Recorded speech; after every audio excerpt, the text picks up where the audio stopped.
One day ప్రపంచ cup టోర్నమెంట్లో ప్రతి ప్లేయరు అద్భుతమైన ఆట తీరును కనబరిచారు. చారిత్రక విజయాన్ని అందుకున్నారు. ఈ మ్యాచ్లో అద్భుతమైన బౌలింగ్తో అందరినీ ఆకట్టుకున్నారు భారత యువ స్పిన్నర్ నల్లపరెడ్డి శ్రీచరణ్. ఏపీలోని కడప జిల్లాకు చెందిన యువ స్పిన్నర్ ఈ టోర్నమెంట్లో చరణి 9 మ్యాచ్లు ఆడి 9 ఇన్నింగ్స్లోనూ 14 వికెట్లు పడగొట్టింది.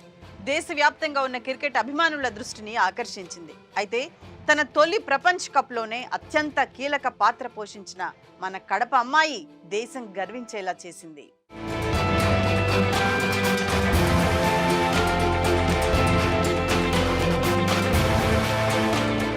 నల్లపరెడ్డి శ్రీచరణి కడప జిల్లా వీరపనాయనపల్లి మండలం ఎర్రమల్లె గ్రామానికి చెందిన అమ్మాయి. ఈమె తండ్రి చంద్రశేఖర్ రెడ్డి రాయలసీమ థర్మల్ పవర్ ప్రాజెక్టులో చిన్న ఉద్యోగిగా పనిచేసేవారు. శ్రీచరణి చిన్నతనంలోనే అంటే 6వ తరగతి చదువుతున్న సమయంలో ఆమెను తండ్రి బ్యాడ్మింటన్ వైపు ప్రోత్సహించారు. క్రికెట్లోకి రావటానికి ముందు ఆమె ఖోఖో ఆడారు.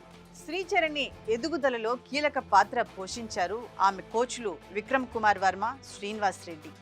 ఇక ఆమె ఇన్స్పిరేషన్ స్మృతి మంథానా, యువరాజ్ సింగ్ కాగా ఆట పట్ల ఆమెకు ఉన్న ఇష్టం, అంకిత భావం, పట్టుదలే ఇవాళ ఉన్నత స్థాయికి చేర్చాయి.